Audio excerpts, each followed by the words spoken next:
Hey guys, this is Rajiv and welcome back to the another video. एंड आज के इस वीडियो में हम ग्रावोमेट्रिक एनालिसिस के बारे में देखेंगे, तो जिसमें हम उसके प्रिंसिपल एंड उसके स्टेप्स के बारे में बहुत ही ब्रीफली देखने वाले हैं। तो ग्रावोमेट्रिक एनालिसिस क्या होता है? तो gravimetric analysis sets of method होता है, नहीं उसमें कई सारे मेथड्स होते हैं जो कि एनालिटिकल केमिस्ट्री में यूज़ होते हैं, जिससे हम किसी भी एनालाइट को हम उसके based on their masses and उसकी वेट के ऊपर से हम उसे डिटरमाइन कर सकते हैं। तो जैसे इसमें कई सारे स्टेप्स इन्वॉल्व होता है ग्रावोमेट्रिक एनालिसिस में। तो उसमें है precipitation, volatilization, electroanalytical and miscellaneous physical method. तो एक कुछ 3-4 उसमें स्टेप्स होते हैं, मेथड्स होते हैं, जिसके ज़रिए हम किसी भी एनालाइट को हम डिटरमाइन कर सकते हैं कि उसमें कितने आयंस एनालाइज हुआ है बेस्ड ऑन उसके वेट के हिसाब से। तो आइए उसके प्रिंसिपल के बारे में देख लेते हैं। तो gravimetric analysis is based on the conversion of ions, elements और radicals into a pure stable compounds after a precipitation reaction which can be directly weighed and quantified।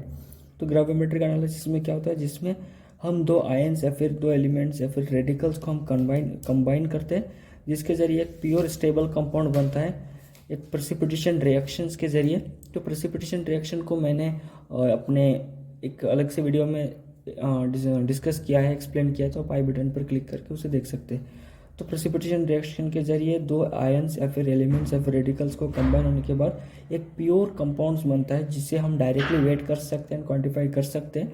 तो जिसके ज़रिए हम समझ सकते हैं कि कितने एनालाइट या फिर आयंस उसका एनालाइज्ड हुआ है उस रिएक्शंस में। नेक्स्ट उसमें क्या होता है दोस्तों, एक एग्जांपल के ज़रिए हम देखेंगे कि एक BaCl2 यानी बेरियम क्लोराइड जब एक सल्फ्यूरिक एसिड के साथ रिएक्ट होता है तो बेरियम सल्फेट बनता है एंड हाइड्रोक्लोरिक एसिड बनता है। तो ये दोनों को हम जो कि डिटरमाइन नहीं कर सकते, लेकिन बेरियम सल्फेट को हम सपोज बेरियम क्लोराइड को हम एनालाइट किया है एक पार्टिकुलर कंपाउंड का। नेक्स्ट हम बेरियम सल्फाइड को हम उसके वेट के जरिए क्वांटिफाइड करते हैं कि इसमें कितना एनालाइज्ड हुआ है, उसका मेन कॉन्सेप्ट वो है। Next analyte, precipitating agent and precipitated. तो इन दोनों को हम एक साथ करके क्या हो, हम फाइनली उसे क्वांटिफाइड करते हैं। एंड दोस्तों ये जो प्रोसीजर है इसमें ऑर्गेनिक सॉल्वेंट्स दिया जाता है, जिसमें जो कि it's provide a solvent in which organic compounds are soluble. तो इसमें सॉल्वेंट्स होता है इस केमिकल ग्राविमेट्रिक एनालिसिस में, जिसमें ऑर्गेनिक सॉल्वेंट जो कि इजीली सॉल्युबल होता है। And most commonly used procedure is the titration और organic based with perchloric acid in the anhydrous acetic acid. तो ग्राविमेट्रिक एनालिसिस में स्पेशली हम इसमें जो कि हम टाइट्रेशन को यूज़ करते हैं, बेस्ड ऑन टाइट्रेशन हम इसको जो कि इस ग्राविमेट्रिक एनालिसिस को बेस्ड ऑन टाइट्रेशन ही हम उसको परफॉर्म करते हैं, या फिर हम उसको किसी भी ऑर्गेनिक बेसेस, ऑर्गेनिक कंपाउंड्स, जिसे हम परक्लोरिक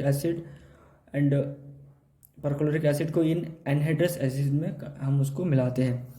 एंड दोस्तों इसे हम टू वेज कर सकते हैं, दो तरीके से इसको कर सकते हैं, जैसे acidometric titration in non aqueous titration and alkalometry in non aqueous titration.